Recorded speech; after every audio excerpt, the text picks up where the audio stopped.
ಮೈಸೂರಿನ K R mill ಕಾಲೋನಿಯ ಸರ್ಕಾರಿ ಪ್ರೌಢಶಾಲೆಯಲ್ಲಿ ಹಿರಿಯ ವಿದ್ಯಾರ್ಥಿಗಳಿಂದ ಗುರುವಂದನಾ ಕಾರ್ಯಕ್ರಮವನ್ನು ಹಮ್ಮಿಕೊಳ್ಳಲಾಗಿತ್ತು.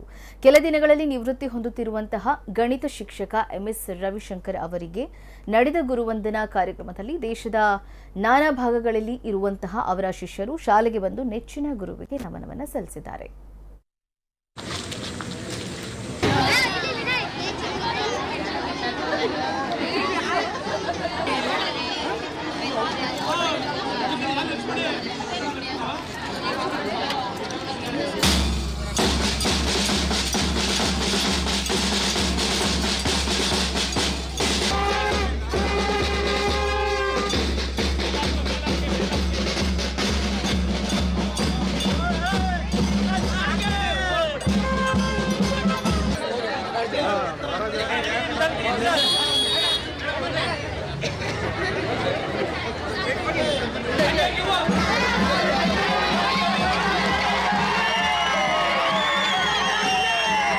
ಬನ್ನಿ ಹಿಂದೆ ಅಂತೇಳಿ ಅಷ್ಟೊಂದು ಟೆನ್ಷನ್ ಮಾಡ್ಕೊತೀರಾ?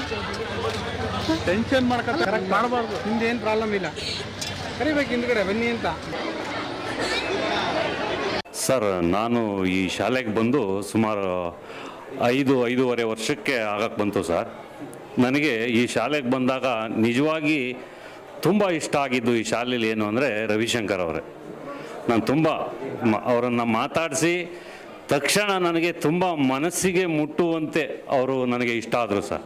ಅವರ ವ್ಯಕ್ತಿತ್ವ, ಅವರ ಒಂದು ಸಜ್ಜನಿಕೆ ನನಗೆ ತುಂಬ ಇಷ್ಟ ಆಯಿತು. ಆಮೇಲೆ ನಮ್ಮ ಜೊತೆಯೆಲ್ಲ ಅವರು ಮಾತನಾಡ್ತಕ್ಕಂತಹ ರೀತಿ ಏನು, ನಮ್ಮ ವಯಸ್ಸು ನನ್ನದು ಅವ್ರಿಗಿಂತ ಚಿಕ್ಕ ವಯಸ್ಸಿರ್ಬೋದು, ಆದರೂ ನಮಗಿಂತ ಚಿಕ್ಕವ್ರ ಥರ ಅವರು ನಮ್ಮ ಜೊತೆ ವರ್ತಿಸ್ತಾರೆ ಸರ್. ಅದು ನನಗೆ ಭಾರಿ ಇಷ್ಟ.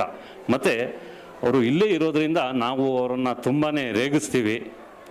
ಇಲ್ಲಿ ಸಾಮಾನ್ಯ ವಯಸ್ಸಾಗಿರೋರೆಲ್ಲ ಅವರ ಶಿಷ್ಯರೇ ಇದ್ದಾರೆ. ನಾವು ತುಂಬ ರೇಗಿಸ್ತಾ ಇರ್ತೀವಿ ಸರ್. ತುಂಬ ಚೆನ್ನಾಗಿರ್ತಾರೆ ಸರ್, ಒಳ್ಳೆ ಟೀಚರ್. ಮಕ್ಕಳಿಗೆ ಅವರು ಅಂದರೆ ತುಂಬ ಇಷ್ಟ. ಮಕ್ಕಳಿಗೂ ಅವರಿಂದ ಆದಂಥ ಒಂದು ಸಹಾಯ ಆಗ್ಬೋದು, ನಮ್ಗೆ ಯಾರಿಗೂ ಗೊತ್ತಾಗಲ್ಲ, ತುಂಬಾ ಸಹಾಯ ಮಾಡ್ತಾರೆ ಸರ್. ಮತ್ತು ಅವ್ರೀಗ ಪ್ರಮೋಷನ್ ಬಗ್ಗೆ ಹೇಳಿದ್ರಲ್ಲ ಸರ್, ಅವ್ರಿಗೆ ಏನಾಯಿತು ಅಂದರೆ ಪ್ರಮೋಷನ್ಗೆ ಈಗ ಉನ್ನತ ಹುದ್ದೆಗೆ ಹೋಗಬೇಕು ಅನ್ನೋವಂಥ ಆಸೆ ಖಂಡಿತ ಇರ್ತದೆ ಸರ್, ಯಾರಿಗೂ ಇಲ್ಲದೇ ಇರಲ್ಲ. ಅವ್ರು ಯಾಕೆ ಹೋಗಿಲ್ಲ ಅಂದರೆ, ಇನ್ನೇನು ಇಳಿ ವಯಸ್ಸು, ಇನ್ನೇನು 1 ವರ್ಷ 2 ವರ್ಷ ಸರ್ವಿಸ್ ಇದೆ, ಇವಾಗ ಬಂದಿದೆ. ಈಗ ಒತ್ತಡ, ಈಗ ಉನ್ನತ ಹುದ್ದೆ ಎಂದಾಗ ಅದಕ್ಕೆ ಅದರದ್ದೇ ಆದಂತಹ ಒತ್ತಡಗಳಿರ್ತದೆ. ಮತ್ತು ಇಲ್ಲಿ ಜನಗಳಿಗೆಲ್ಲ ತುಂಬ ಇಷ್ಟ ಆಗಿದ್ದಾರೆ ಸರ್ ಅವರು, ಮಕ್ಕಳಿಗೂ ತುಂಬ ಇಷ್ಟ. ಹಾಗಾಗಿ ಇನ್ನಿರೋವಂಥ ಸ್ವಲ್ಪ ಅವಧಿಯಲ್ಲಿ ನಾನು ಯಾಕೆ ಬೇರೆ ಕಡೆ ಹೋಗಬೇಕು, ನನ್ನ ಸೇವೆನ ಇಲ್ಲೇ ಸಲ್ಲಿಸ್ತೀನಿ ಅನ್ನೋದು ಅವರ ಒಂದು ಅಭಿಲಾಷೆ.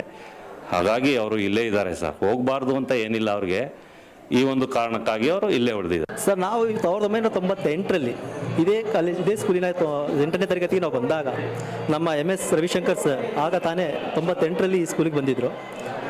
ನಾ ಅವ್ರ ಬಗ್ಗೆ ಹೇಳಬೇಕು ಅಂತಂದರೆ, ಅವ್ರ ಒಂದು ಗಣಿತ ಮಾಸ್ಟರ್ ಬಂದಿದ್ದಾರೆ. ಅದಕ್ಕಿಂತ ಮುಂಚೆ ಈ ಶಾಲೆಯ ಒಂದು ಫಲಿತಾಂಶ, ಯಾವುದೇ ಫಲಿತಾಂಶ ಆಗಲಿ ಗಣಿತದಲ್ಲಿ ತುಂಬಾ ವೀಕ್ ಇತ್ತು.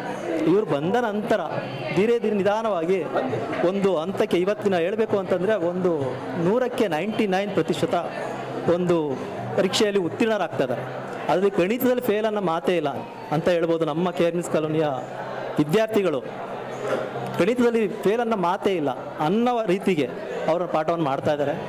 ಒಂದು ಬೇಜಾರು ಅಂತ ಏನೂ ಇಲ್ಲ, ಬಟ್ ಖುಷಿ ವಿಷಯನೇ. ಅವರ ಪೂರ್ತಿ 60 ವರ್ಷಗಳ ಸರ್ವಿಸ್ ಇದೇ ಸ್ಕೂಲಿನಲ್ಲಿ 26 ವರ್ಷಗಳವರು ನಿಭಾಯಿಸಿದ್ದಾರೆ. ನಮ್ಮೆಲ್ಲ ಅವರು ಹೇಳಬೇಕು ಅಂತಂದರೆ ಸುಮಾರು 1600 ಜನ ವಿದ್ಯಾರ್ಥಿಗಳು ಅವ್ರ ಕೈ ಕೆಳಗಡೆ ಗಣಿತವನ್ನು ಕಲಿತು ಒಂದು ಒಳ್ಳೆ ಹುದ್ದೆಯಲ್ಲಿದ್ದಾರೆ. 98-99 ಬ್ಯಾಚಲ್ಲಿ ನಮ್ಮದು 8th ಫಸ್ಟು ನಮಗೆ ಫಿಸಿಕ್ಸ್ ಮತ್ತು ಮ್ಯಾಥ್ಸ್ ತೊಗೊಂಡಿದ್ದು ಸರ್. ಫಸ್ಟ್ ಬ್ಯಾಚ್ ನಮ್ಮದೇ 8ಗೆ 98-99 ಬ್ಯಾಚ್. ಅವರ ನಿಮ್ಮ ಸರ್ ತುಂಬ ಡೆಡಿಕೇಶನ್ ಮಾಡ್ತಿದ್ರು. ಅಂದರೆ ಅವಾಗ SSLCಗಿಲಿ ತುಂಬ ಜನ ಮಕ್ಕಳು ಪಾಸ್ ಆಗೋದು ಅಂತಂದರೆ ಅವಾಗ ತುಂಬ ಕಷ್ಟ ಇರ್ತಿತ್ತು. ಹಾಗಾಗಿ ನಮ್ಮನ್ನ 8th 9th 10thವರೆಗೂ ತುಂಬ ಚೆನ್ನಾಗಿ ಟ್ರೈನ್ ಮಾಡಿದ್ರು. ಮತ್ತು 10thಲ್ಲಿ ನಮಗೆ ಮ್ಯಾಥ್ಸು ಎಕ್ಸಾಮಿಗೆ ಹಿಂದಿನ ದಿನ ಯುಗಾದಿ ಹಬ್ಬ ಏನೋ ಇತ್ತು. ಆದರೂ ಅವ್ರು ಬಂದು ಅವತ್ತು ಸ್ಪೆಷಲ್ ಕ್ಲಾಸ್ ತೊಗೊಂಡು ಎಲ್ರಿಗೂ ನಮ್ಮನ್ನು 100% ಮ್ಯಾಥ್ಸಲ್ಲಿ ಎಲ್ಲರೂ ಪಾಸ್ ಮಾಡಬೇಕು ಅನ್ನೋದು ಅವ್ರ ಗುರಿಯಾಗಿತ್ತು.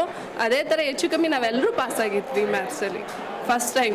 ನನಗೆ ಈ ಮಕ್ಕಳ ಏಳಿಗೆ ನನಗೆ ಉತ್ತಮಪಡಿಸೋದು ನನಗೆ ಮೂಲ ಉದ್ದೇಶ. ಅದರ ಜೊತೆಗೆ ನನಗೆ ಉನ್ನತ ಪೋಸ್ಟ್ಗಿಂತ ಈ ಪೋಸ್ಟಲ್ಲಿ ಇರಬೇಕು ಅನ್ನೋದೇ ನನ್ನ ಉದ್ದೇಶ ಆಗಿತ್ತು. ನಾನು ಆ್ಯಸ್ ಎ ಶಿಕ್ಷಕನಾಗೆ ಮುಂದುವರಿಬೇಕು ಅನ್ನೋದು ನನ್ನ ಮೂಲ ಉದ್ದೇಶ ಆಗಿತ್ತು. ಯಾಕೆಂದರೆ ನಾನು ಮೊದಲಿಂದನೂ ಮಕ್ಕಳಿಗೆ ಪಾಠ ಮಾಡಬೇಕು. ನನಗೂ ಕೊನೆ ಪಕ್ಷ 3 ಪೀರಿಯಡ್ 4 ಪೀರಿಯಡ್ ಕೊಟ್ಟರು ಮಕ್ಕಳಿಗೆ ಪಾಠ ಹೇಳಿ ಅವರನ್ನು ಉತ್ತಮ ಪ್ರಜೆಗಳನ್ನಾಗಿ ಮಾಡಬೇಕು, ಡಿಪ್ಲೊಮಾ ಕಳಿಸ್ಬೇಕು, ಇಂಜಿನಿಯರ್ ಕಳಿಸ್ಬೇಕು, ನನ್ನ ಮ್ಯಾಥಮೆಟಿಕ್ಸ್ನ ಅವ್ರಿಗೆ ಅರ್ಧ ಕೂಡಿಸ್ಬೇಕು ಅನ್ನೋದೇ ನನ್ನ ಉದ್ದೇಶ ಆಗಿತ್ತು ಸರ್. ನನಗೆ ಉತ್ತಮವಾಗಿ ಸ್ಪಂದಿಸಿದ್ದಾರೆ. ಅವ್ರು ನಿಜವಾಗಲೂ ನನಗಿಂತನೂ ಬಹಳ ರೀತಿಯಾಗಿ ಪಾಠವನ್ನು ಮಾಡಿಕೊಂಡು ನನ್ನ ಜೊತೆಯಲ್ಲಿ ಮಾತ್ರ ಸ್ನೇಹಜೀವಿಯಾಗಿದ್ರಪ್ಪ. ಯಾರೂ ನನಗೆ ಒಂದು ರೀತಿಯಲ್ಲಿ ಭಾಳ ಖುಷಿ ಆಯ್ತಿದೆ. ಇವತ್ತು ನಾನು ಇಷ್ಟು ಚೆನ್ನಾಗಿರ್ಬೇಕಾದ್ರೆ ಅವರೇ ನನಗೆ ಕಾರಣರು. ಮಕ್ಕಳುಗಳು ಸ್ವಲ್ಪ 20 ವರ್ಷದ ಮಕ್ಕಳನ್ನ ತಗೊಂಡ್ರೆ ಅವರಲ್ಲಿ ಕಲಿಬೇಕು, ನಾನು ಮುಂದೆ ಬರಬೇಕು, ನಾನು ಕಲೀಲಿಲ್ಲ ನನ್ನ ಜೀವನ ಸಾಲಲ್ಲ ಅನ್ನೋದು ಯಾವಾಗ. ಯಾಕೆಂದರೆ ಆ ಮಕ್ಕಳಲ್ಲಿ ಊಟಕ್ಕೆ ಭಾಳ ತೊಂದರೆ ಇರ್ತಾಯಿತ್ತು. ನಾನು ಎಷ್ಟೋ ಸತಿ ಇಲ್ಲಿ ಲೈಟಲ್ಲಿ ದೀಪದ ಕೆಳಗಡೆ ಓದ್ತಾಯಿದ್ದು ನಮ್ಮ ಮಕ್ಕಳು. ಆದರೆ ಈಗಿನ ಮಕ್ಕಳಿಗೆ ಒಂದು ಸ್ವಲ್ಪ ಈಗ 1-2 ವರ್ಷದಿಂದ ಕೊರೋನಾ ಬಂದಮೇಲೆ ಎಲ್ಲ ಊಟ ಸಿಗ್ತದೆ, ಮೊಟ್ಟೆ ಕೊಡ್ತಾರೆ. ಆದರೆ ಮಕ್ಕಳ ಕಲಿಕೆ ಅನ್ನೋದು ಸ್ವಲ್ಪ ಕಡಿಮೆ ಆಗಿದೆ ಅಂತ ನಾನು ಸತ್ಯವಾಗ್ಲೂ ಹೇಳ್ತೀನಪ್ಪ. ಎಲ್ಲರಿಗೂ ನಮಸ್ಕಾರ. ನಮ್ಮ ಸರ್ಕಾರಿ ಪ್ರೌಢಶಾಲೆ ಸಿದ್ಲಿಂಗ್ಪುರ KR ಮಿಲ್ಸ್ ಕಾಲೋನಿಯಲ್ಲಿ ಸತತವಾಗಿ 26 ವರ್ಷಗಳ ಕಾಲ ನಮ್ಮ ಶಾಲೆಯಲ್ಲಿ ನಿರಂತರವಾಗಿ ಬಡ್ತಿ ಬಂದರೂ ಸಹಿತ ಶಾಲೆಯಲ್ಲಿ ಸಹಶಿಕ್ಷಕರಾಗಿ ಉಳಿದು ಮಕ್ಕಳಿಗೆ ವಿದ್ಯಾರ್ಥಿಗಳಿಗೆ ಸೇವೆಯನ್ನು ಸಲ್ಲಿಸಿದಂತಹ MS ರವಿಶಂಕರ್ ಸರ್ ಅವರ ಒಡನಾಟ